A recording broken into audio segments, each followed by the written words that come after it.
We're also going to have a bit of fun, and I'm going to set you some challenges. Let's crack on.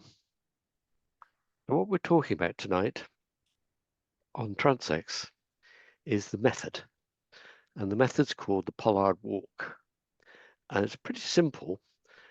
You stand when you're walking basically at the bottom end of a cube, and that cube measures 5 meters in front and 2.5 meters either side of you and 5 meters up, and you record everything that comes into that box, every butterfly that enters it.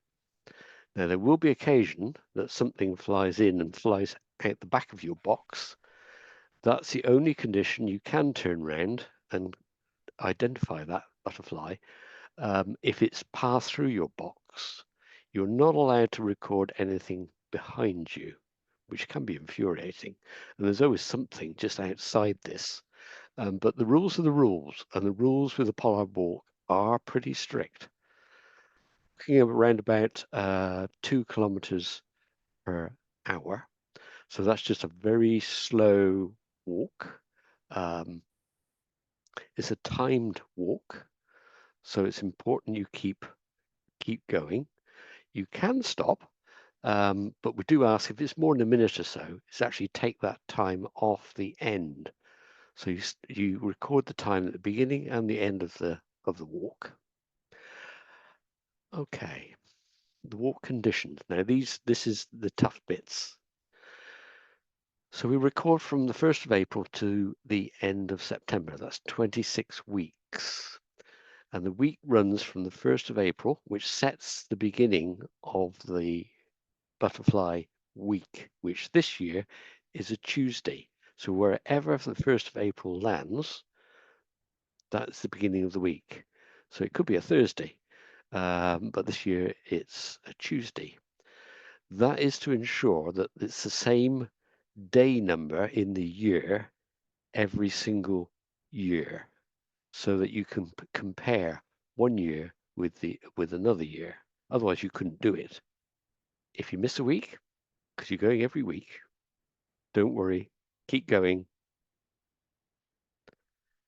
Now, timing. Now, it's generally 10:45 to 3:45 is your general time period you're allowed to walk. That's on purpose, because what we're trying to achieve with all these rules is we only ever walk when butterflies are flying. So this rule book is really to ensure we only record when the insects are actually active. So you can bend that rule in summer, bend it a little bit and start at 10 and finish at 4. But generally, if you've got hot weather, mornings are always really the best, because if it is hot, some species tend to disappear during the latter half of the afternoon. If you think of things like the brimstone, will fly in the morning, but probably won't fly during the afternoon. The critical one, the one that causes us the most bother of all, and that is temperature. Now, butterflies are cold-blooded, so they have to use the sun to warm up. Butterfly flying temperature, if you took the internal temperature of a butterfly, is around about 33 degrees centigrade. So you imagine if it's a bit windy or there's no sun, you cannot really reach flying temperature unless you burn an awful lot of fat. And they use their wings like a solar cell. So the wings absorb heat. They have blood in their thorax, which they pump out to their wings and then pump it back in to warm up their core muscles, which are situated in the middle of their thorax, the middle part of their body. So it needs to be sunny. So we say, don't walk unless at least half the time it's sunny. The time you can bend that rule is when it reaches 17 degrees C, it can be overcast. And what I mean by sunny is this is your most valuable tool, your hand. If you stick your hand out, if you can count your fingers in the shadow on the ground, then it's sunny. If you're in a woodland and you've got the shadows of the trees, if the shadows are distinct, then it's sunny. That's the rule. To do that, it needs quite a bit of studying of the weather forecast. Transect walkers get quite obsessed with with their favourite weather forecast, um, and you do really need to plan this to really fit in with daily life. And this really is the most difficult bit. So I walk 5 transects, but then I'm a bit obsessed. I think the average person does well to walk one because of this simple rule of being able to watch the weather and find a slot and look for the go conditions. Um, so that one is really important. The rules are slightly bent for upland areas because it's always that bit cooler. So you can bend the rules to 11 degrees centigrade, but it has to be sunny. So we're walking a steady pace. We're counting all the butterflies that fly into our box. You get used to this box, by the way. It all sounds very complicated when I explain it initially, but be assured it becomes second nature. And the reason the size of that box is obviously you can see butterflies much farther away than 2.5 meters, but you wouldn't be able to see the smaller species above that distance. So it's really designed to be a compromise. So you are able to count all species, the small ones and the big ones, the fast flyers and everything. You've also got the flexibility. You can look 5 meters ahead and 5 meters above. So it allows you to look at an oak tree and look for hair streaks, for example. You always follow this exact same route each time.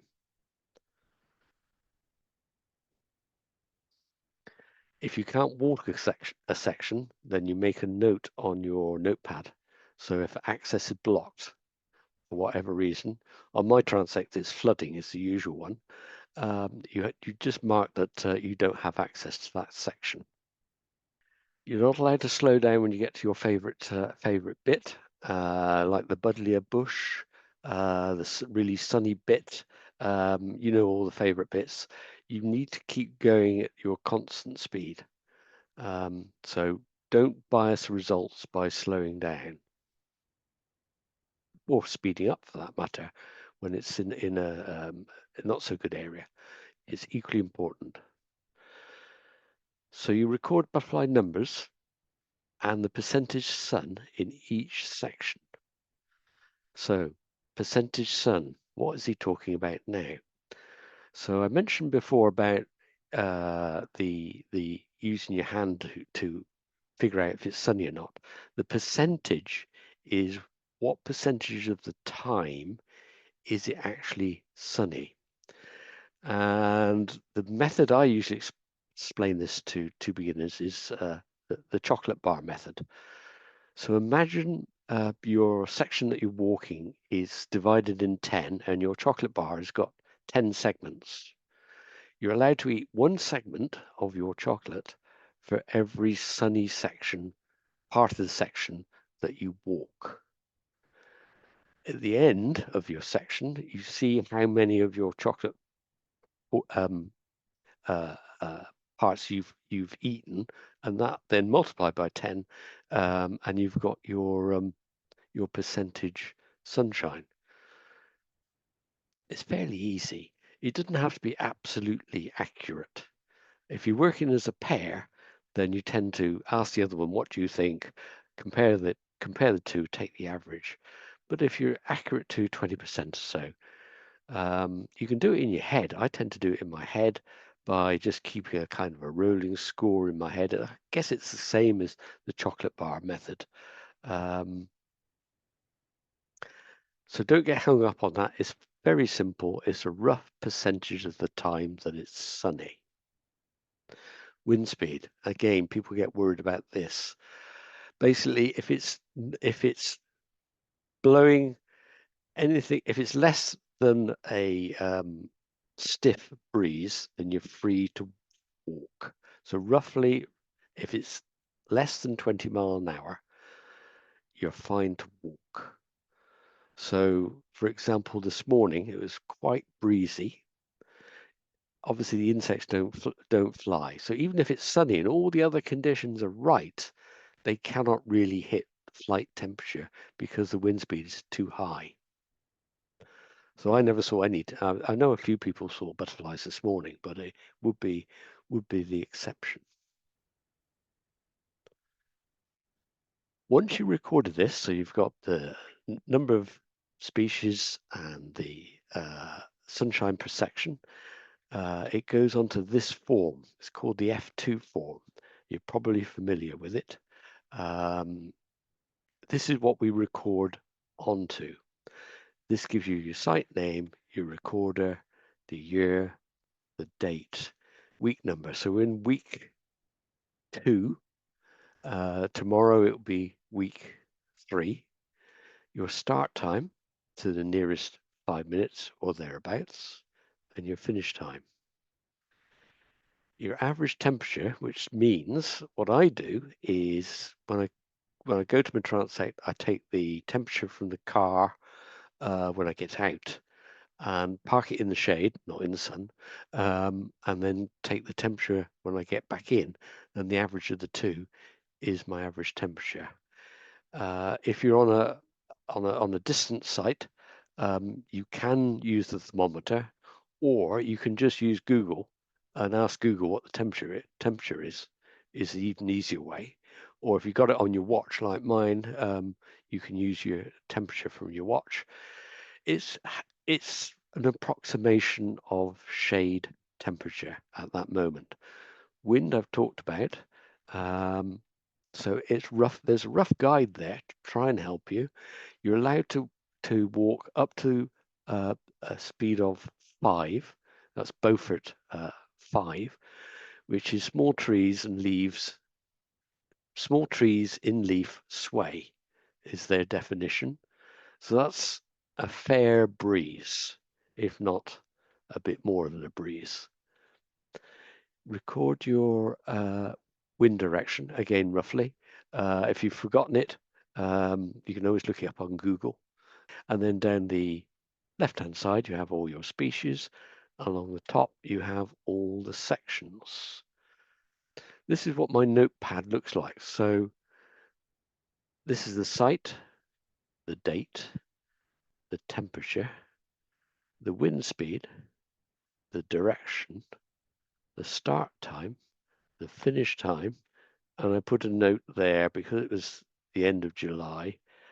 They've just done the hay cut. This is the sections here. This is the sunshine as a percent, and you might be able to guess a few of these. So MB, everybody want to guess? So that's Meadow Brown. G, Gatekeeper. RA, Red Admiral. You don't have to use this. You can use your own. This is just my shorthand. And then the traditional way of taking a score is forward vertical lines and then a strike through to give you a 5. It does make adding up then really easy. So C is comma, small skipper is SS, and that's 6SB. There's a challenge because it's not a butterfly. So that's 6-spot Burnett, and a SY is a silver Y, and a SPW is a speckled wood, while a SW is a small white. Pretty simple. It means that your notepad is very small. You can keep it in your hand because when it's busy in summer, you need to have everything close by. It's got to be simple and it's got to be compact because you're working at some considerable speed. We're going to move on now to the core of this evening, which is the identification. But first, we ought to just talk a bit about what are things we're going to be looking for. And I guess the most important bit is the ground color of the butterfly that we're trying to identify. So that's the overall color, particularly when it's flying. I'm talking about the color that it's showing you in flight. Spots are really, really useful because most species have some spots of some description which will help in identification. A really good one is the wingtips and the borders can be really helpful. The venecids, the big showy coloured large butterflies bands, like red admiral has a thick red band across its forewing. How it behaves, how it flies. Is it flying fast? Is it flying straight? Is it fluttering? Is it near the ground? Is it at the tops of trees? Is it high up? The time of year. Time of year is a really useful one because each species has its own flight period and it may have multiple flight periods. So it might appear now in spring and then reappear later in the summer. Another really good one, which can be a clue, is habitat. So some species fly on grasslands, some fly woodlands, some fly damp places, some fly only in limestone areas. Some fly in partial shade. Size, of course, well, yes. Butterflies are all different sizes. We tend to classify them large, medium, and small for this exercise. And of course, one of the things people find quite difficult, and maybe for a reason some of you here today, is the difference between males and females. Sometimes there's almost no difference, and sometimes the difference is quite dramatic. And in some species, it changes with the time of year. So they can look different in spring than in summer. Anyway, let's move on to our first group. So I'm going to do this by family group, and we're going to start with the most difficult first because I'm cruel to you, and that's the whites. And the first one is usually the first butterfly you see in spring. It's a large butterfly, the brimstone. You would have seen them the last few weeks, I'm sure. Quite a lot of you would have seen them in gardens. It's not its normal habitat, by the way, our gardens. They're coming looking for mates and they're looking for a food plant, but they are very much a woodland species. So I'm lucky enough to, my transect is a woodland, big forest, 3,000 acres. And my my brimstone counts each week can be, I think week before last, it was about 20, but it can go up to about 50. That is their overwintering headquarters is woodlands, and then they spread out into the countryside. Incredibly mobile species, but then they have a very rare food plant, which is the buckthorn. And if you have a buckthorn plant in your garden, you will most certainly have brimstones visiting. And they're laying their eggs right now. They've started laying a couple of days ago.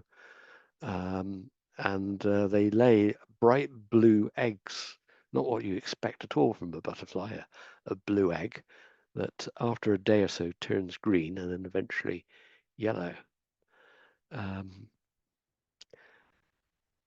So it's the origin of the word butterfly comes from the butter-colored fly, which is the brimstone. Only the male is yellow. They always rest with their wings closed. In fact, they have an awful habit of just vanishing because if you look at that camouflage, the leaf veins here, you even got the point of the leaf here and the veins of the leaf, and the broken ends of the veins. And here's a bit of fungal damage. It's the master of mimicry. And if they land, you'll have a heck of a job to find them because they're such good mimics. And they're surprisingly long-lived. So the ones we're seeing now are 9 months old, and they'll live to even 12 months old. So it's possible that a mother might actually meet its daughter in July. But mostly they disappear in June. And then you see the new generation begin to appear in July, which is their main emergence time is late July. Some will hibernate very quickly. Some will hang around for a week or so. You'll see a lot. And they'll then occasionally reappear as autumn progresses, late summer. And they're just topping up their fat as weather allows them to carry on getting nectar. Now, the problem is with whites, of course, is they're all white. And how the heck do you tell them apart? Well, to make life even more complicated, the males are obviously yellow, but the female brimstone is a large white butterfly. They also have a little bit of a habit of patrolling, so they tend to go up and down a line of trees, for example, patrolling, looking for females. How do you tell it apart? Well, if you're close to a white butterfly, just check what the background color is. If it's a very uniform, pale, creamy green, very pale shade of green, have a closer look because it's most likely going to be a female brimstone. And if you have a buckthorn bush and you see a pale green butterfly flying around it, it's a brimstone laying eggs. So that's well worth looking out for. And it's happening right now.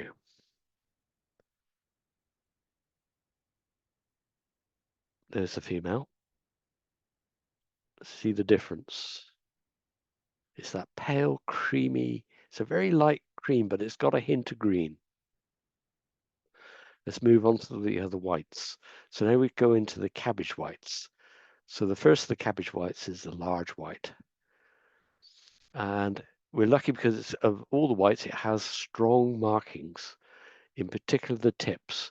And the secret to all the whites is in this tip area here. So it's a common pest of brassicas. It's our largest of the whites, so you're looking for a large butterfly. But unfortunately, a small large white is the same size as a very large small white, which doesn't help at all, I know. So that's why the tips are really important. And you can pick that color out when they're flying. If you've got a largest white butterfly and you can see some amount of black on it, then I would say pretty sure it's going to be a large white. It's also a fast flyer, it's a migrant, and it tends to be directional. In other words, it doesn't hang around, it's going in a pretty straight line. It has purpose, which is different from some other white species. For example, the green vein white spends a lot of time fluttering near the ground level. So look for the jizz, look for the differences in the flight, can be a really useful indicator, but you need to add these things up. So they have two generations. One's flying at the moment, and that's been as a pupa over winter, and they've hatched. And then you get a second generation in July. But of course, there's also migrants. So quite often you get a big influx in the middle of summer, end of July or thereabouts, of migrant ones. So you're looking at this black tip. And the thing to notice about this black tip is how it wraps around the corner. So it's equal amount of black along the top side as down here. And the spots are large and dark. The female has 2 spots. The male has no spots. On the top side, it actually has one spot on the underside. So the tip is, if it's large, it's strong, and the black marks are visible in flight, it's a large white. Underside is a kind of pale cream with a kind of a greeny black dusting. No particular color. Small white. Again, pest of brassicas. It's not as directional. It's more fluttery flight. It's not going in a dead straight line. It's spending more time searching. It's also a migrant, but not as much as the large white. Of course, it feeds on your cabbages in your garden. Again, 2 generations, similar into the large white. So there's a bit of a gap in the middle of in June. The later generations, and this is true of all the whites, the second generation, these black marks tend to be stronger.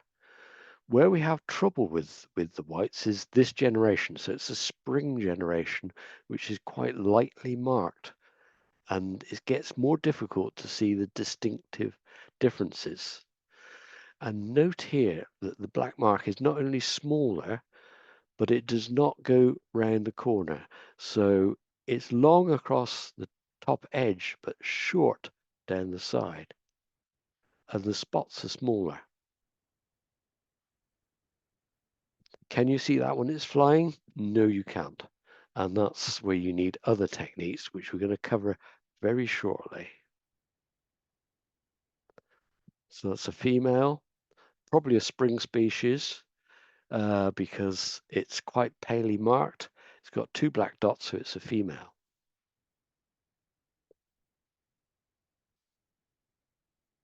So that's the male. Just to make that tips are the key. So it does not go round the corner.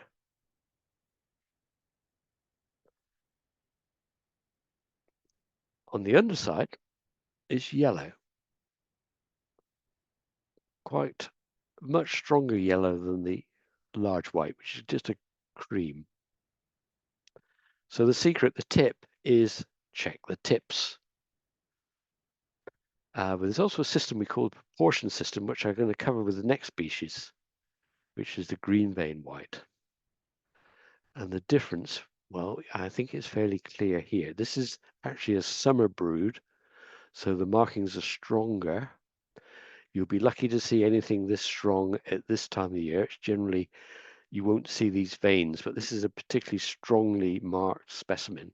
You see all the veins are colored, and you see that it goes around the edge, but you'll see these kind of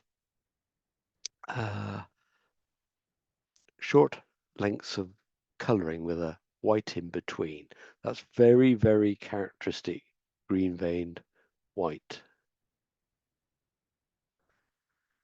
It also tends to be near shade because these are moisture loving, much more moisture loving than small white, which is much more open landscapes, because the brassicas thereafter are different.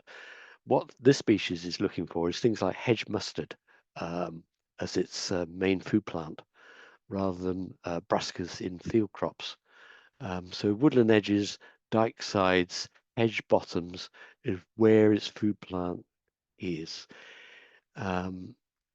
It's our most widespread species, goes right up into high altitude, but it's also the most tricky species to identify because of the variation in this marking. These marks can be quite pale, and you're just left with this edge here.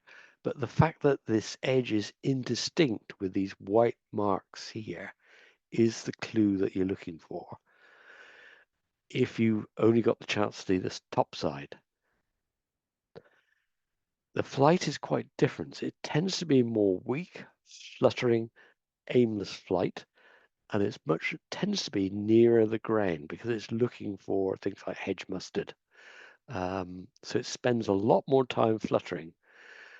And generally, you only see them in those areas. So habitat is a good clue as to which species you're dealing with. It will be, if you're in open countryside, your chances are it's most likely a small white.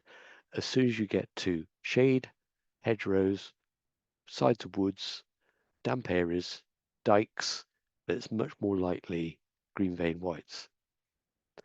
2 generations, similar to the others. It can also squeeze in a 3rd generation in September. As I was saying, the later generations have stronger markings, which make our life a little bit easier. The really bad news, I keep giving you bad news, and it tends to get worse and worse with whites, is the size is variable, particularly green vein white. They can be very small, or they can be the same size as small whites. So you're looking for those darker tips of the broken dark veins. And of course, the reason it gets its name is from the underside. And this might be a typical view you get of a butterfly in the wild. You just get a little bit of a side view because they do tend to rest with the wings open to catch sun. But you can see there the green veining, and there is a stronger example of what it's like. So it's actually yellow background, and there's nothing green about it at all. It's a peppering of black scales. It just looks greenish because of the black freckles, the scales. You can see here the breaks down the side. It's a male, it's got a single spot. People get very confused because they think they're looking for males and females. They get quite confused. So you need to know about that. So the tip is, if it's an open, sunny area, it's more likely to be a small white. If you're moving from open sunny to a shade, you need to check that you're not now looking at green vein whites. And I mentioned the proportion system.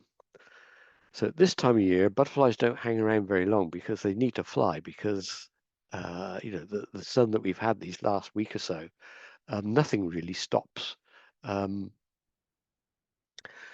So take your chances. They will stop at nectar. Take your chance to actually go and have a look and actually identify it from its underneath for definite. You might only get a couple of 2 or 3 opportunities during your walk, but that can be enough to give you an idea what is the proportion of green vein whites to small whites. And what I mean by the proportion system is, so say you find that it's around about 50%, so half a green vein, half a small white. So if a white goes past you and you are not sure, and I can guarantee you 75% of the time at the moment that is the case, they are flying too quickly, and you don't have time to go off and chase it, use the proportion system. So if you've seen one small white, the next one is most likely be a green vein white. This is important because with what we're talking about with transect walking, you're counting every single butterfly that is coming into your box. That means that probably half the time you have to use other clues other than how it roughly looks to give you an identification. So only about half of what you see, you will definitely be able to put yes for definite. That was a whatever. Don't worry about it. This is just the nature of what we do. It's the very best guess that you can make. We're not expecting miracles from you. It's the best guess. And that's important to remember because the important thing is is to write everything down, record every species. That's more important than being slightly wrong on identification of whites. I mean, it's particularly small white, green vein white, are the one that gives everybody the most trouble. And you'll probably know this one, which is the female orange tip. The good news is the black is quite strongly black. And this little mark here is a very strong and larger than the male, which has the characteristic orange tips. This is strong. And sometimes when it's flying slowly, you can see that little black mark there at the top end of the wing. You also see this checkerboard around here. See the shape of the wing is round rather than the other whites, which are much more angular. This one is round. So you can see these anywhere, but they always have a preference for damp areas. Their food plant is garlic mustard, the same as green vein white. So just to make life more difficult, these two species fly alongside each other, and at this time of year they're both flying right now and will be for the next 5 or 6 weeks, flying side by side. Males, of course, are easy because they have the orange tips, but this is the tricky one, the female. Very commonly mistaken for green vein white. Oh, it looks a little bit dark. It's got to be a green vein white. No, it might be a female orange tip. So just keep your eye on that leading edge for that spot. That's the giveaway. Even if it's just flying very slowly, you'll see that. The peak's in May. By the beginning of June, it's gone. The round edges, the checkerboard, slightly smaller than all the other whites. This is probably the smallest, but maybe not as small as a very small green vein white. And of course, what we really remember about the green vein white is the really beautiful dappling on the underside. And it is a glorious sight. And if you look very closely, she's put some eyeliner on her eyes, and that's a yellow on her eyes. And this coloring here is, there's no green at all. So this color is actually made up of black scales and yellow scales. But it just works perfectly in its environment, especially in May when the mayweed is flowering. If that lands on the top of a umbel of mayflower, it fits absolutely exactly. So just to remind you of the difference between the two undersides is very different. But getting to a butterfly to actually land and cooperate by giving you a view of the underside, of course, just doesn't happen very often, unfortunately. So that's why we need to use those other clues. So it's smaller than a green vein white. The round wingtips, and look for that black spot on the top side, leading edge, and of course the checkered edges. So that's your main clues. Just as a summary, just to tally this up. So at the top we got the boys and the girls, and here we got them side by side, just to make it a little bit easier. This is a strongly marked, probably a summer summer brood, and that you can see the edges here and how darkly marked, and the veins are dark, and that's the female. This is the male, smaller dot, same corners but not so strongly marked. Then we have the larger of the small white and the small white male. And you can see the corners there, the differences between that and the green vein white. And then you have the large white. That's the male, that's the female, how it wraps around. And that's the orange tip. We did have a question earlier on. Do you want me Yes. to pass it through? Go on. So Tamsin had asked, whether if the weather forecast is poor for a week, is it better to walk even if the weather is not optimal, or just not to do the walk? If you don't achieve flight conditions, do not walk. Full stop. However, you've got to live in the real world, and especially if you're on, as Tamsin case, she's working on the side of Ingleborough, so the number of good days you get is much less. That's kind of narrows it down. I would say in April, if you get 1 or 2 slots in a week, you're lucky, and that's the time to go. If you are flexible with your time, go for it. Try and see those slots by looking at the weather forecast. And I think all the transect walkers all spend a lot of time looking at weather forecasts, particularly the sun forecast, trying to figure out when's it actually going to be reasonably clear. The problem with Ingleborough and the problem we had with the weather we had last year is as soon as the sun comes out, it warms up. The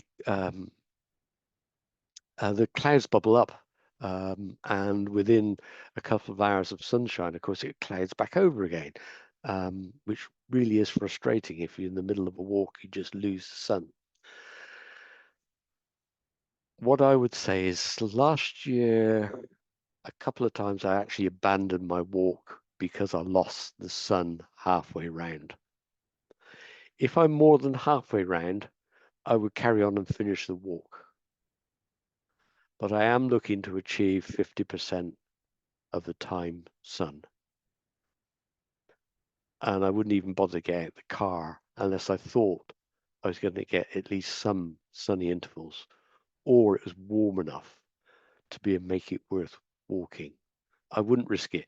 There's no point in collecting data which won't be valid, and unless you hit those conditions, it will not be valid. Once you reach half the walk, then at least half the data will be valid. So I carry on and finish it because you've invested that much time. Large skipper. Now, large skipper, small skipper is probably the other two big questions. The good news is we've covered the most difficult bit of all, which is the whites. But we're on to the second most difficult bit, which is the skippers. And the problem with the skippers is they're just so fast. The large skipper is probably the fastest of the lot. In fact, I'm sure that this damn thing drinks jet fuel for breakfast. It just takes off at such a speed. It's just a blur, a very slightly brown blur. The males are tend to perch on any branches of nearby shrubs, etc. And they're looking for anything that's passing by that could possibly be a female and intercepting, which is a habit of a large number of species. The males will sit and wait for passing females or other males and then take off and intercept them. There's a few good clues we can give you. So the first one is time of year. So this one's the earliest of all the skippers. Large is the earliest, and it starts to appear at the end of May.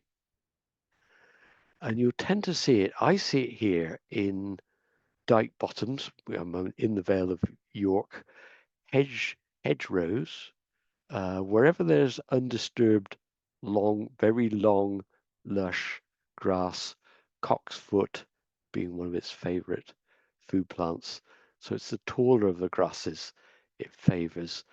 It likes to be around sedges, the damp areas where sedges grow. If you see sedges, you're most likely to see large skippers. And what you're looking for is these spots. This is a male, so it has this brand on it, which the female lacks. But all the large skippers have spots. And you see them here on the hind wings as well. It's the only one of the skippers which has these spots. So habitat is the key one. very fast. Males are very difficult to follow. They're so quick.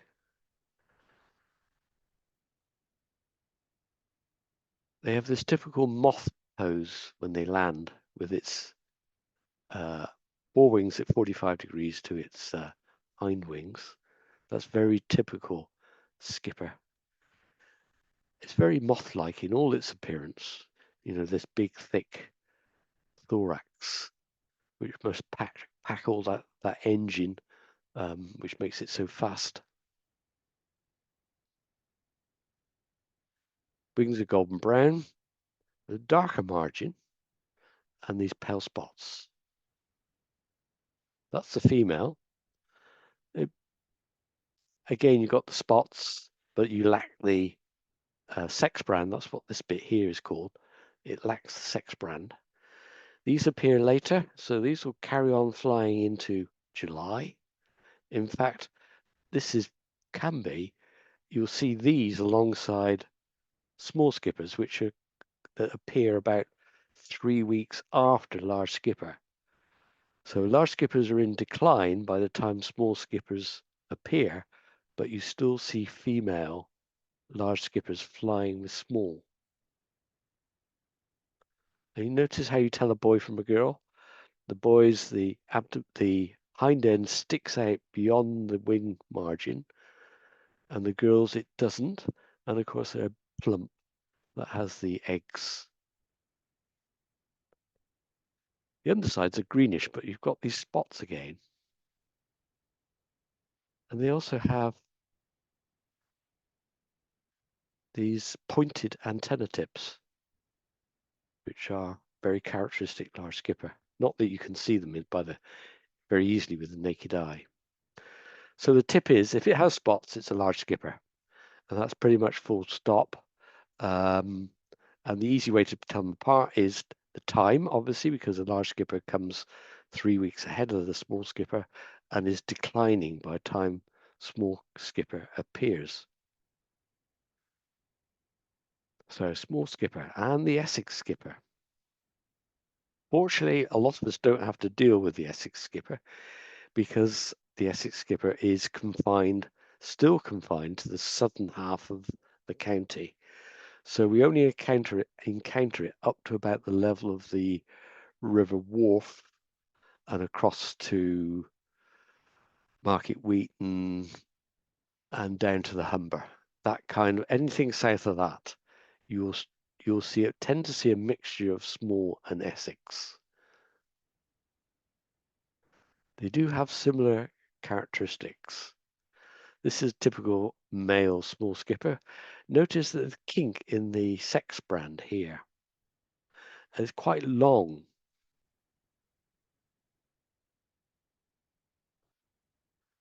Again, it's tall grassland, but not as tall as the large skipper.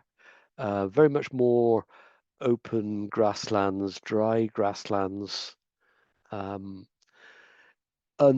grasslands in particular, because the eggs are laid inside the stalk of leaves. If you cut the grass very tight, then small skipper doesn't survive. The males tend to patrol, or they're perching on grass waiting to intercept. The females spend a lot of time doing the typical. The reason they're called skippers because of the way they fly through grasses, where they weave between the blades of grass and they pulse there. They skip. They just flap their wings between blades of grass as they weave between them. It gives it this kind of skipping motion or jinking, which makes it a skipper. Again, the wings are half open and it's moth-like posture. They're uniformly brown. There's no spots at all. There's no spots at all on the small skipper. And there's no points on the tip. It tends to follow after, so it doesn't start till beginning of July, sometimes the end of June, but usually into July. Now, by which time large skipper is in steep decline. So it only has a slight overlap with large skipper, which is very good news. But the bad news is the Essex follows after. So Essex tends to be after small skipper, so about 10 days later. And the way to tell them apart is here. So on the right is a small, on the left is a Essex. And the characteristic you're looking for is what they call dipped in ink. It's only this side that's dark. So if you're looking from the top, you can't see it. If you're looking from the side, you can't see it. If you're looking from underneath, you can't see it. You can only see it head on. How often do you get a butterfly to cooperate to look like that? It's very rare, which means identifying skippers is difficult. So what we do is, if you're able to do some identification by using the proportion system, in other words, you get a chance to have a good look at 2 or 3 specimens just to figure out, do you have Essex or not, and roughly what proportion. It's only relevant, obviously, if you're in the southern part of the county, and I think there's only about 2 transects that actually manage to separate them because they have enough. It's incredibly difficult to do. So for that reason, I would advise you, if you're not sure, but you know that your site has Essex, but you're not sure what the proportion is, there's a bracket on your sheet called small brackets hyphen Essex, or some people call it Smessex. So don't worry about it. Put it down as either or, unless you're absolutely sure it's a small or you're absolutely sure it's an Essex. Anything in between is a Smessex.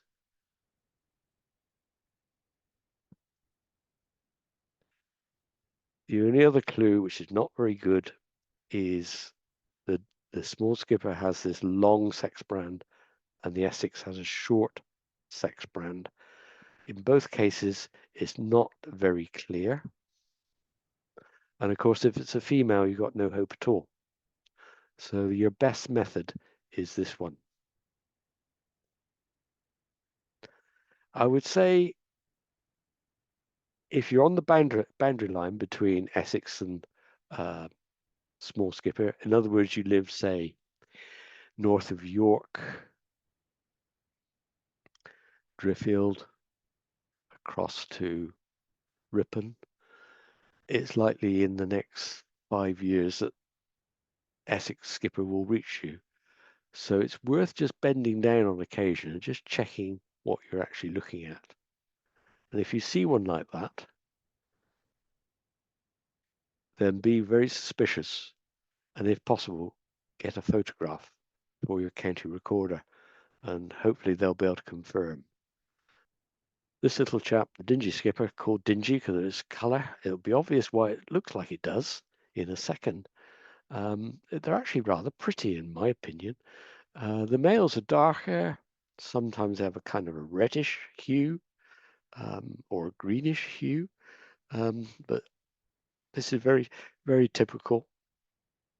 Females are a tad paler, but not much. It's small, it's dull brown to grey, looks very much like a moth, easily confused with a moth. It does have these hooked antennae. They're small, they're fast, like all the skippers. So you need to just, if you see a blur, it's, in the next couple of weeks, they begin to appear. If your site has dingy skipper, it's something to watch out for. Anything small, fast, follow it up and just see what it is, if you can follow it. It does tend to be colonial, so you'll know. If you got it on your site, you'll most definitely know about it. It can wander, especially if you've got a site nearby with it. They do wander maybe 5 kilometers, so there's always a chance of picking one up. It likes open, very sunny, bare ground on which to bask. And that bare ground needs to be nearby bird's foot trefoil. Without those conditions, you will not see this insect. It's quite particular.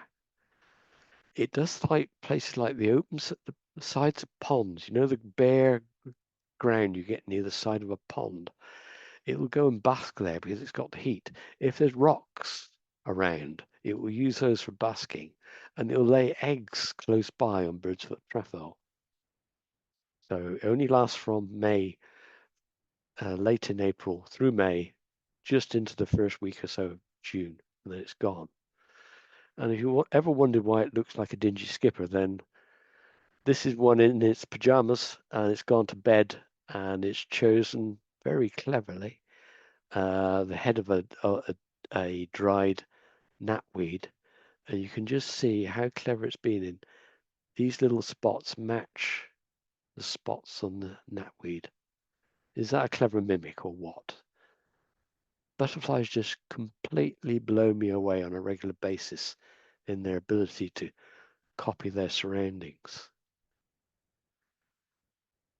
Unfortunately, there's a couple of moth species which occur in later in May, for which it's easy to confuse. So this one, the mother Shipton moth. Now, can you see the witch? Have a good look. Can you see the witch, Mother Shipton?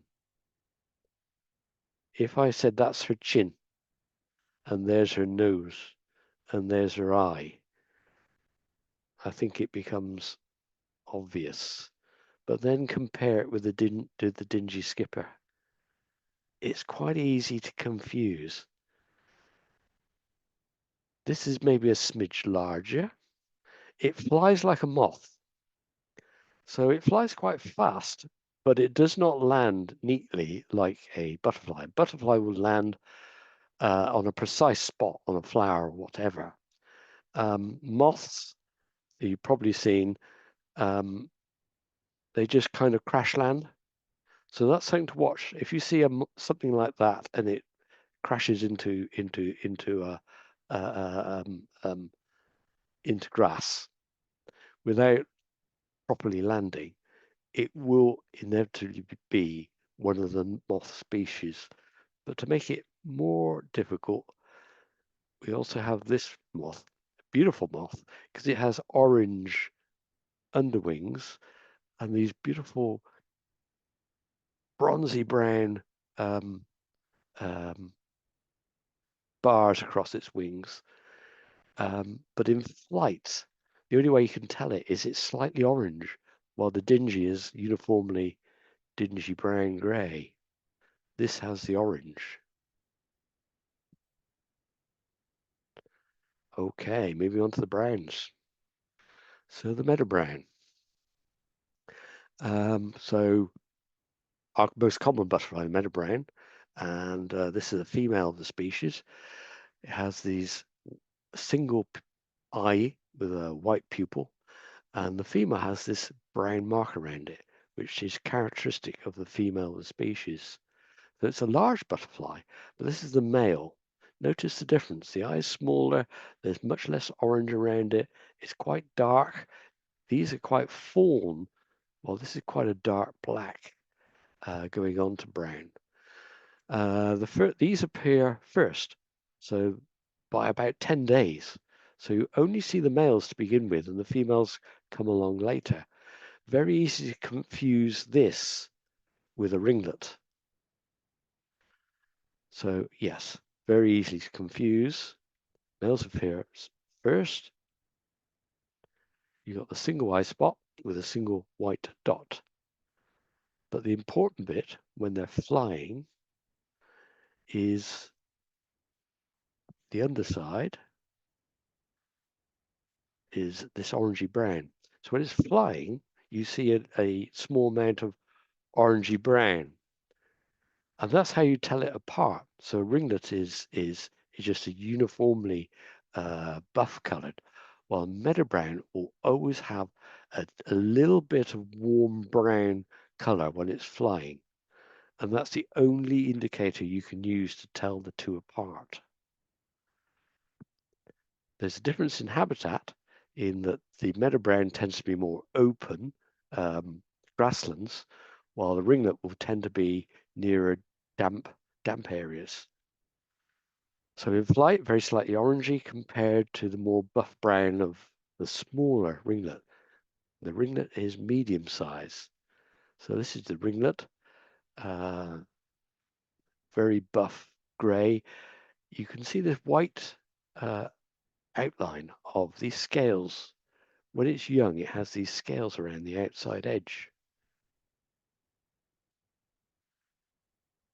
Again, tends to be confined to damper, grassy areas, or even part shade, range of habitats. It will continue flying even if it's overcast. This is one species that will actually fly in light rain. Its flight is quite slow compared with the meadow brown. It's a very slow, again, it's tending to weave between grass blades and flying quite slowly.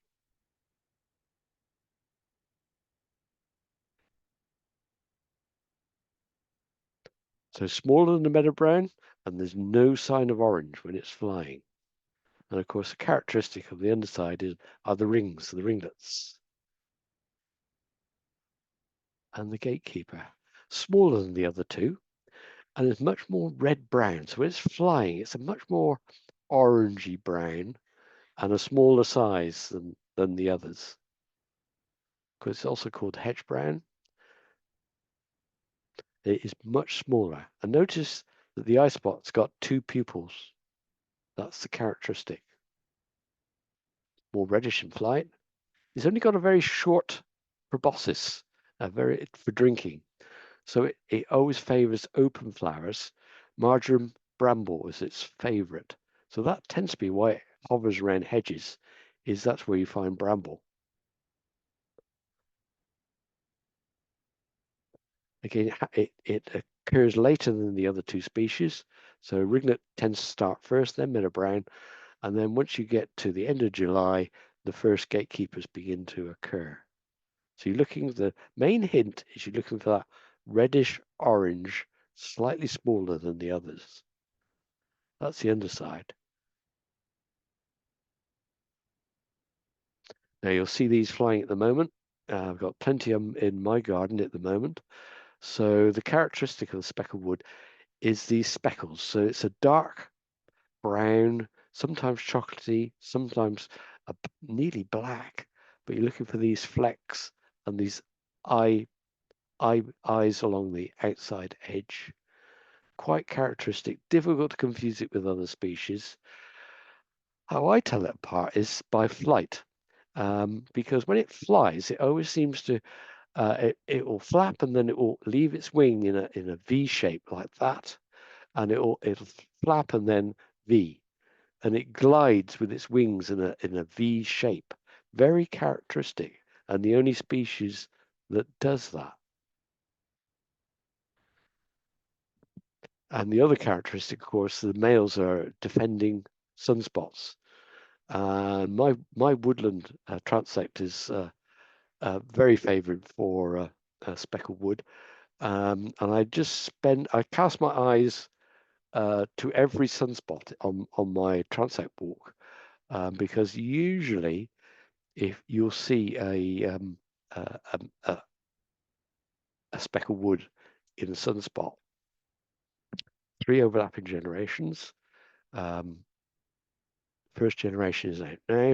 The next one will be in the middle of the year, and they almost all overlap. There are short gaps between the generations, but of all our species, this is the one probably that covers the biggest part of the year, all the way through from March through till even late October, even into November. You can see speckled wood, which is amazing, really, because this species did not occur in Yorkshire until 30 years ago.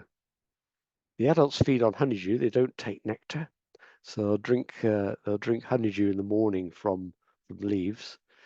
Honeydew is the shall we call it poo of aphids? That's the gloss that you see on like things like maples and sycamores. That's shiny. Yes, I always check sunspot for sitters. I call them sitters because They don't fly until they see another butterfly, and then you see the pair go spiraling up into the air. If you pass your shadow over a sitter, quite often it'll take off. So always check your sunspot for sitters, and I always walk so my shadow goes over through a sunspot. Small heath. This is a scarcer species, and it's the smallest of all our brown species, and it has this typical. It's quite small. It's about a third the size of a meadow brown. Always sits motionless, and when it lands, it always aligns itself so the sun is shining straight down its back, so it does not ever cast a shadow. So if it lands, you'll never find it. It's really tricky once it landed to go and find it again. While it's flying, it's fawn in colour. This very weak flight, erratic, usually near the ground, then it disappears.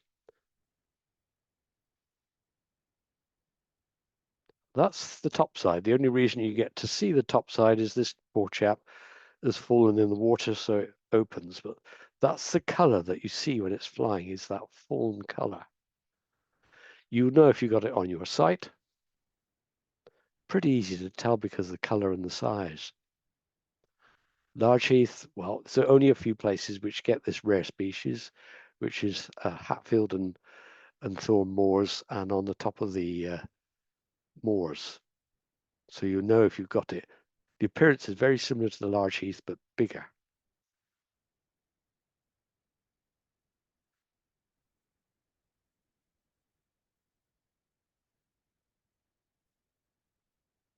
And the last of the browns is the wall. Now, this has become a rare species. It used to be a common species here at home where I am, in the Vale of York, until around about 2007, when it almost completely disappeared. And became largely extinct from lowland Yorkshire by 2010. It remained fairly common in the coast, the moors, and the uplands.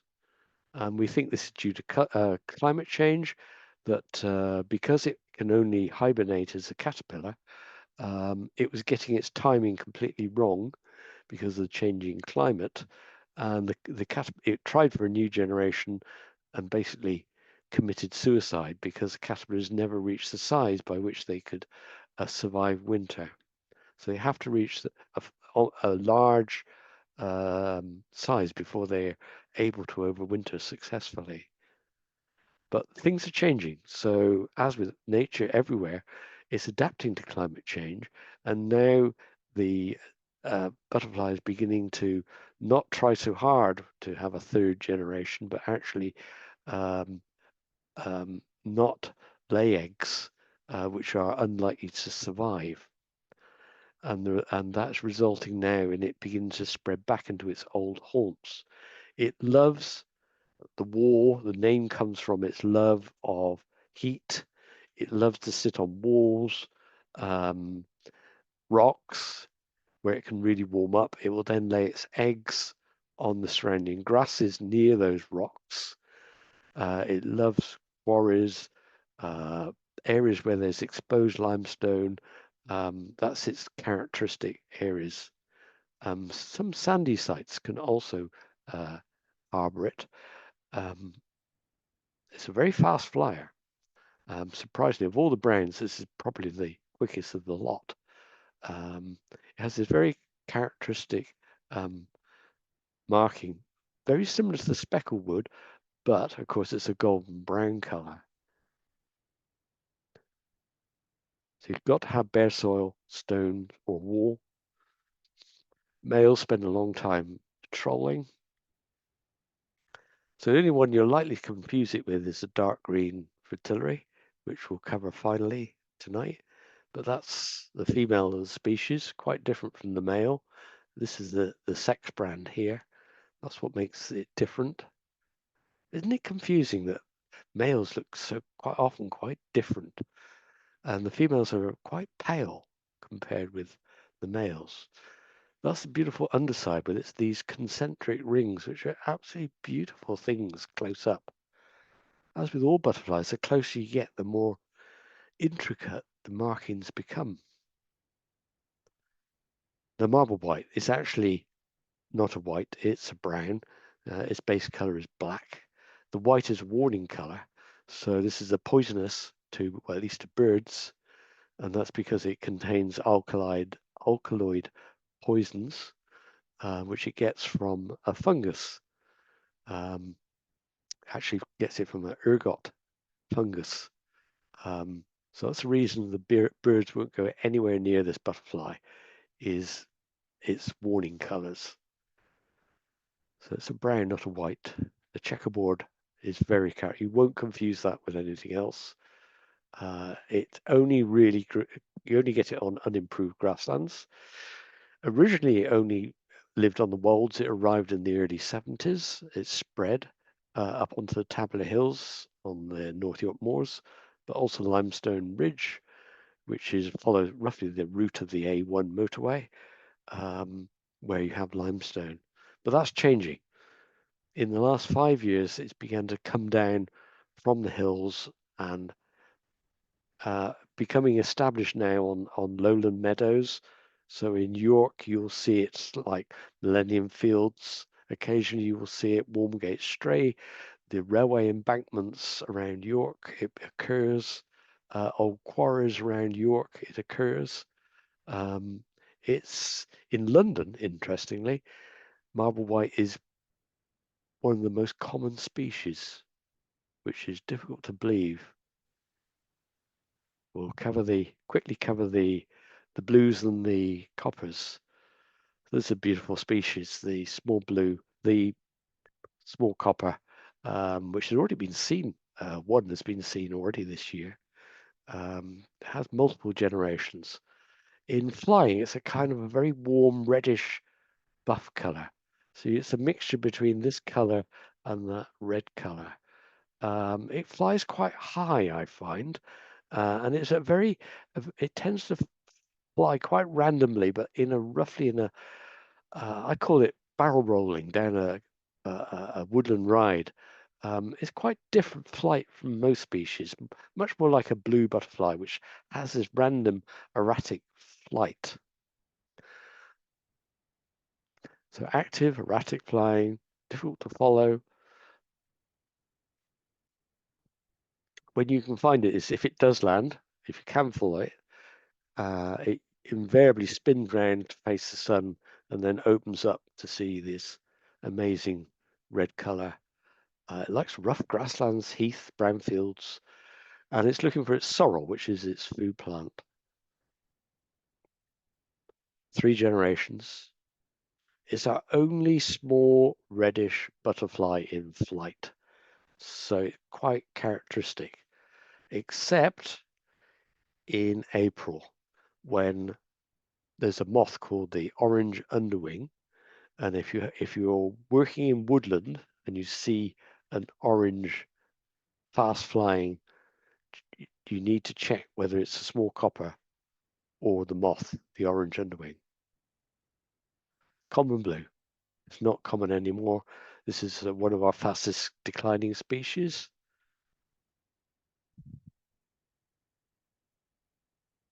Two generations. Now, the big difference, of course, is the males are the characteristic blue all over, and the females are largely brown with a hint of blue. But they have orange lunules with black eyes. So this is what you're looking for. This bit here is the bit that you're looking for. Some of them have this blue, some of them have no blue. It's quite variable, as are these lunules here. Easily confused with brown argus, which we're going to cover next. And of course, it can be confused with holly blue, which is flying at this moment. There's no common blues yet. The only blue you'll see at this time of year and for the next 4 weeks, 3 weeks, is holly blue.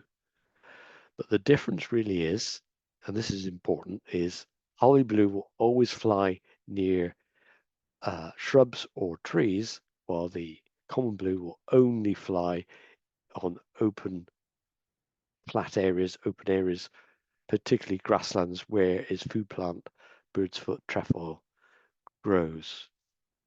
It also has the holly blue has a checkered fringe. So you can see here, that's a holly blue, and that's a common blue. But where it flies is your best indicator, because the chances of things landing conveniently and be able to approach them is not very good. This is the brown Argus. It's small, much smaller than the common blue. It's about maybe a third smaller. And the best way to kind of describe it is this brown is chocolatey. It's a chocolate brown. And the lunules are orange. So it's the chocolate orange of butterflies. It's a good way to remember the characteristics. When it's flying, because the underneath is silvery and there's no blue, it is a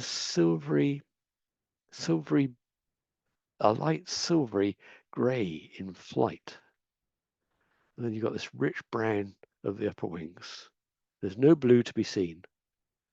They often sit together, by the way, which is really difficult. You'll see common blue sitting with with brown Argus, because they both feed on bird's foot trefoil. Both use it as a nectar source. The reason it's so common these days is the dove's foot cranesbill, which is its food plant, is now an agricultural weed.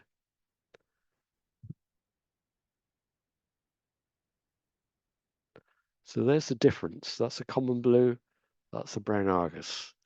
Notice these eyes are very different. Even if this blue is lacking, look at the eyes and you'll see they're outlined in white. These are never outlined in white.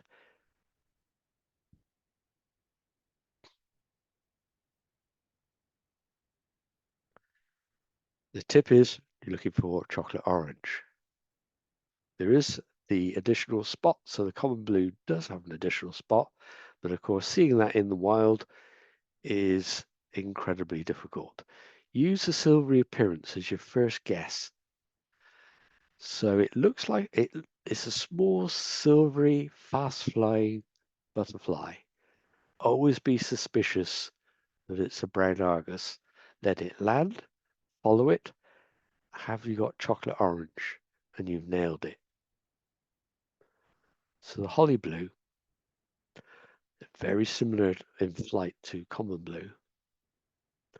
But the main difference is, of course, it tends to fly near shrubs and trees. It's a more violety blue, and you have the checkerboard on the outer margin.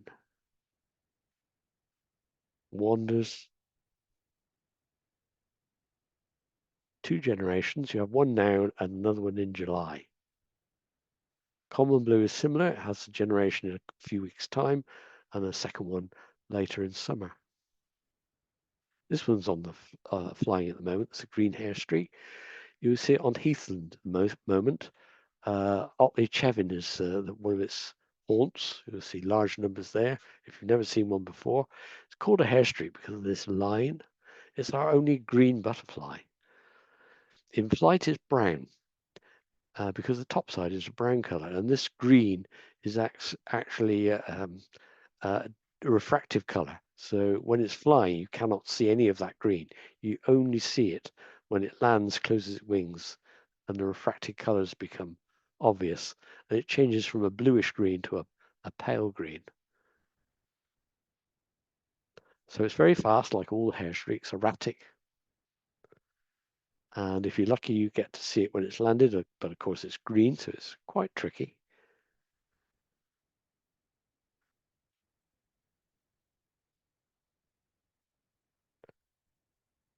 So we have two hair streaks that live on trees. This is the first one, the white letter. It's supposed to be rare, but I don't believe it actually is, actually. It's just that we're not very good at finding it. And the reason we're not very good at flying it is you only find it on elm trees. Elm trees are quite common in Yorkshire, but even so, we seem to walk past them The best time of the year to find this hair streak is this month. Not because you'll see the insect, but you'll find the elm trees, because the elm trees are at the moment just coming into fruit. And there's the fruit. They're called samaras, and they're kind of a paper with this kind of bit of brown staining, but there's seed in the middle. They're about 1/2 inch long. That's what they look like on the tree. If you see a tree covered in kind of Christmas baubles of clusters of samaras, right, in the next couple of weeks, then you found yourself an elm tree, and I would say you have a very good chance of finding the butterfly if you go back in July and have a look at the tops of the trees for this insect flying. So the other species is the purple hair streak.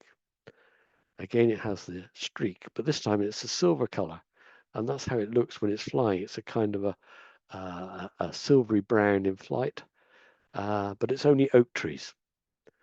And it tends to be somewhat more towards tea time, so after 5 p.m. when it actually really gets active. It hates the heat.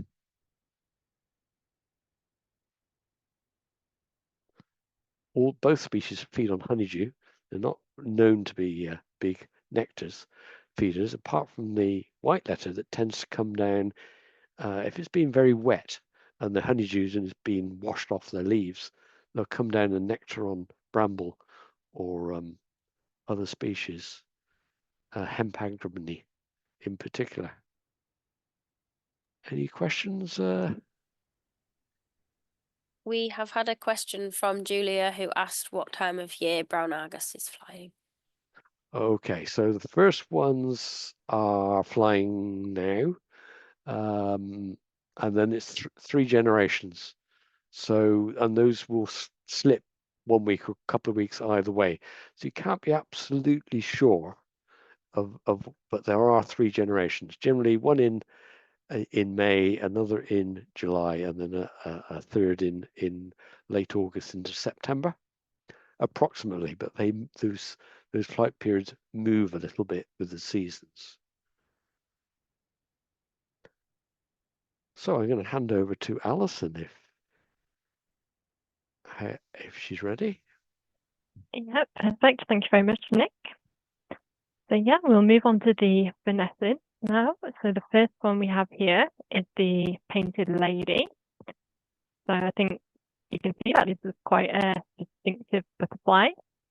So it has a very beautiful pattern, black, white, and pinky orange wing. And it has a very powerful and fast flight as well. So in flight, it appears quite a pale pinkish grey, which is a good way to identify it. The amazing thing about this butterfly is its long distance migration. So it's quite a spectacle. So it actually carries out a 9,000-mile annual migratory route. So it's tracking the availability of freshly grown food plants for their hungry caterpillars. But the interesting thing about this as well is that no individual painted lady actually makes the round trip itself. So instead, a succession of up to 10 generations each completes a leg of the journey. So it's quite an amazing trip that it has. So it spreads northward from the desert fringes of North Africa, the Middle East, and Central Asia, recolonizing mainland Europe and reaching Britain and Ireland as well. So it can be quite abundant once a decade, according to the weather and its breeding grounds, but numbers do vary quite a lot from year to year. So in terms of habitat, it likes quite dry, open areas, but it can be seen anywhere in a good year. So you can find it anywhere from gardens to the coast. And it also has quite a wide range of food plants as well. So it particularly likes thistles and common nettles, being some of its favorite foods, but it's not really too picky. And another fact is that the males fly to high points in a landscape as well to look for a mate. So that can be found there. And the females tend to lay their eggs on thistles. So this butterfly can occur in any month of the year, but it would usually be late spring. So we're looking at sort of May to October time with a peak in August. So yeah, the main tip for this one is look out for a large, very fast grey pinkish butterfly in flight, and you found yourself a painted lady. Next slide, please. So next we have the red admiral. So this again is another migrant butterfly with a spring migration from Europe. So again, it's a very large and strong flyer. I'm sure you're all very familiar with this particular butterfly because it is, I think, one of the most distinctive ones there. So it's got a very bright red band across its forewings, which makes it quite easy to identify. On its underside wings, it's a dull sort of colour with a salmon pink band that is still visible. So again, quite easily identifiable from its underside. So these seem to have increased in recent years in numbers, and they're actually now able to overwinter in the far south of England as well. So the eggs are usually laid on common nettle, and caterpillars live inside a leaf tent, which is quite interesting to see if you've ever come across them before. If not, keep an eye out. The females lay eggs when they immigrate, and fresh butterflies emerge from about July onwards. So they do tend to reach quite high numbers around September time, and they do continue flying in October and November as well, so a bit later on in the year. But you can find them typically nectaring on garden buddleia, ivy flowers, and rotting fruits as well. But they can be found in almost any habitat really as well. So yeah, the tip for identifying is look out for a large and nearly black butterfly in flight. Keep an eye out for the red band, and you've got yourself a red admiral. Thank you, Nick.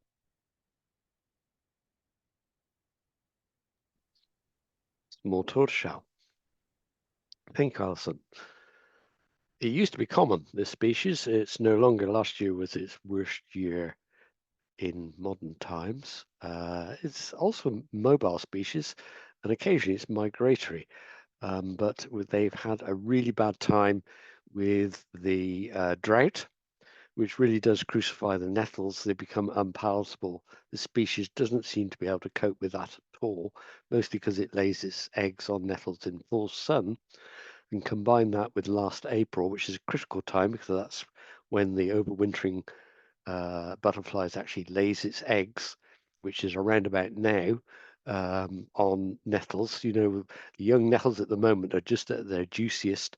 But last year it was so cold, I don't think very few had the opportunity to even lay eggs. It can be seen in almost any month of the year because the overwintering specimens you can find in garden sheds and garages, caves. Some even live underground. The peacock butterfly actually lives in rabbit holes. They are quite adaptive to finding nice dark places to overwinter in. If you ever find one, by the way, try and find somewhere where it's safe for it to go but still cool. Try not to throw it outside, but find another safe place in a porch or a shed where it can overwinter safely. So the ground color is a very orangey red color, which is the characteristic in flight. And it's also smaller than the other vanessids.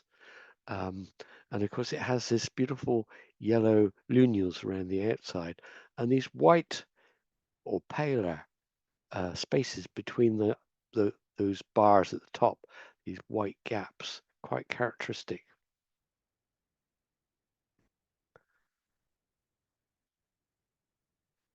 So we're into the overwintering brood is flying now, and then the first brood the eggs are laid in the next few weeks, and they will hatch in June, and then you have a second brood in August. What's happened in recent years is the weather been so either too dry or too hot. They actually go into hibernation in June, and they only spend a very short time flying because the conditions are just not suitable. So this year it's actually been surprising that a lot of people that saw no tortoiseshells last year have actually seen one this March and April because in the good weather. So there is hope that it can come back. Of course, the communal larval webs are very characteristic on nettles. All the vanessids, apart from the painted lady, which of course doesn't hibernate, have a dark underside because they need that to hide away in dark places during the winter months. The peacock. Now, this is the only butterfly that can make a sound, and it hisses.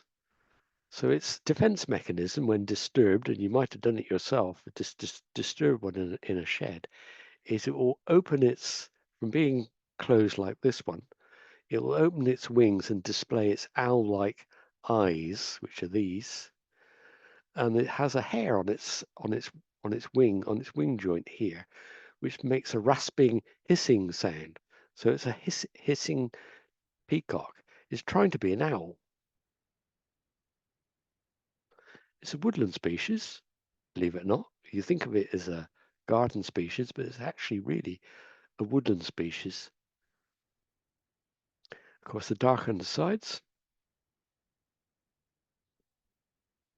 The larvae are slightly different than the tortoiseshell in that they have little white dots on them, but otherwise they're black. One generation, at least in northern England. In southern England, we now have 2 generations of peacock. And I think within the next 5 years, that will happen in Yorkshire too.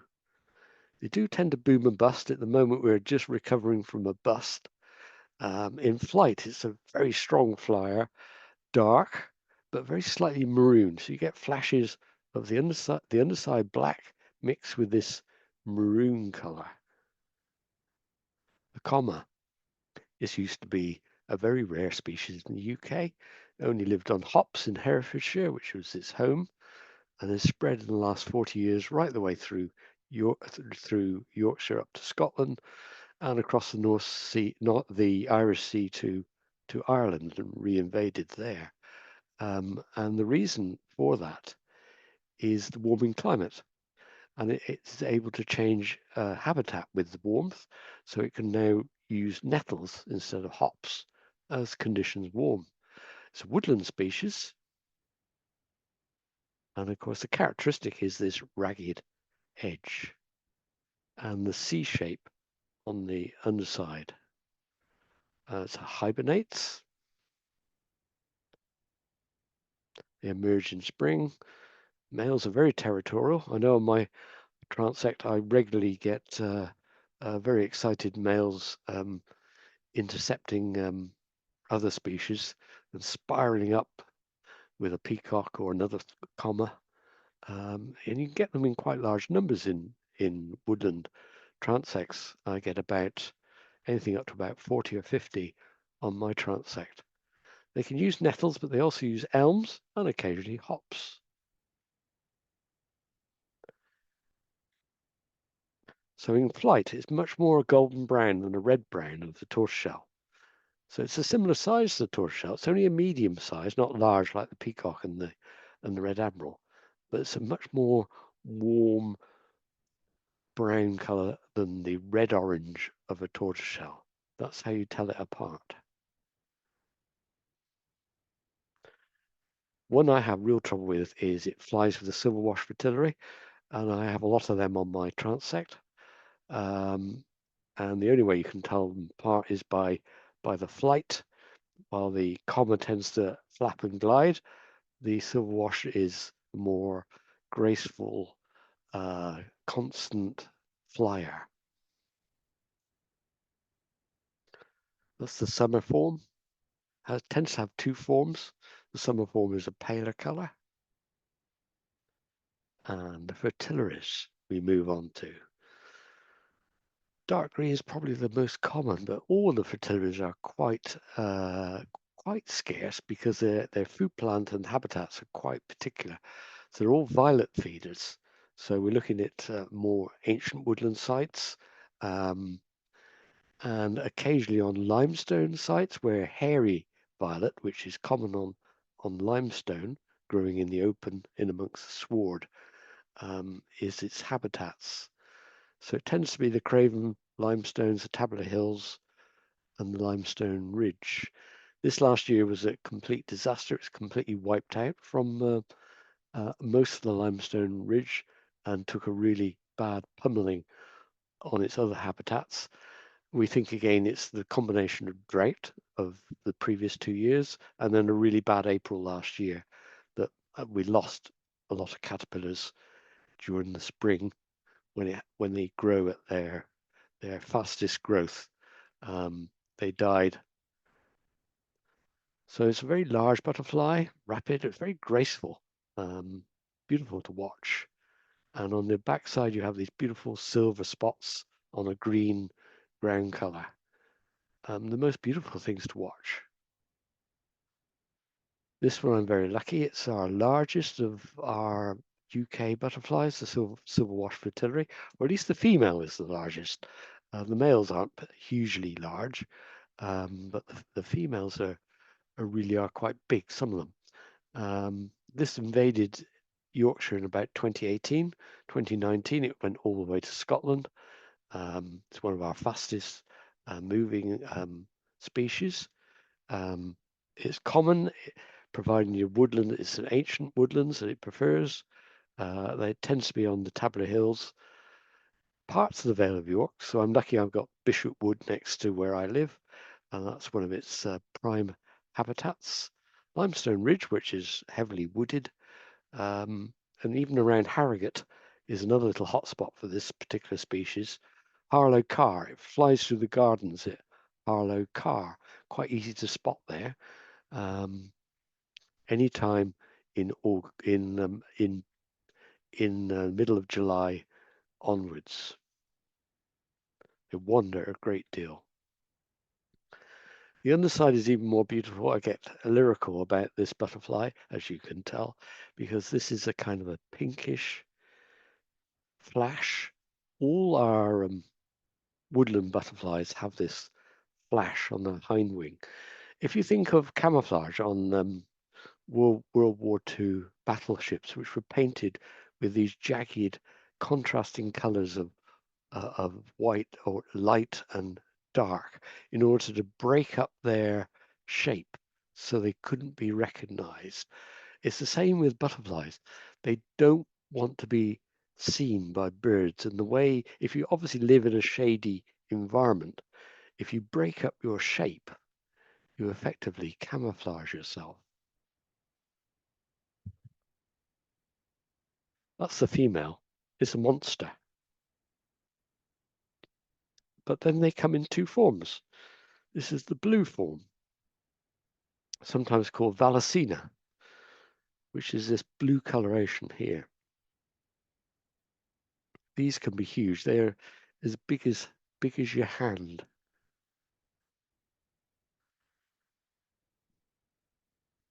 Beth, I think I'm not going to cover much more. I'm going to finish with the silver wash, but I'm just going to leave you with the moth families, because we do record moths, as I've talked about some of the moth species that can be confused with butterflies. And this is just a bunch of the typical ones that we might see as we're recording on our transects. I guess the most common one is the silver Y moth, and the second most common is the cinnabar moth, and the third most common is probably here the 6-spot burnet moth. The 5-spot burnet, so you know, doesn't have this spot. It has a group of two, and then a single spot.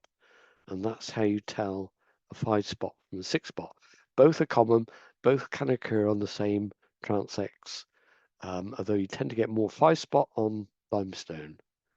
So this is silver ground carpet, which is a damp place moth, similar in size to the others.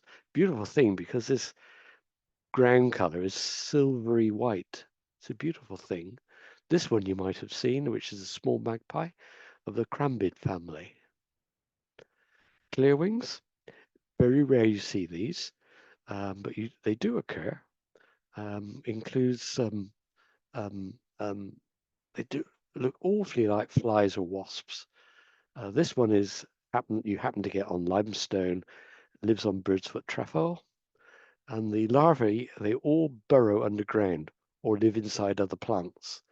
So its larvae actually lives inside of bird's-foot trefoil. This one I see quite commonly. It's called a longhorn. You can see the reason why, these great big long horns. They're beautiful things because these wing cases are change color with the direction of the sun. But these long whip-like antennae are characteristic. And the last one is one of the plumes, is a common plume, a Pterophoran family. I'm going to stop there, Beth, because I think our audience have had sufficient of me talking, and perhaps we ought to ask for any questions before I wrap up. If there's anything specific on moths that you want to know, we can run through them, but I don't intend to cover them now. There is an excellent video on the website if you want to know more about the moth species. We did a special presentation last year which covered all the common day-flying moths. There's as many day-flying moths as there is butterflies. So there's about 30, 40 species. So we covered them last year. Any questions?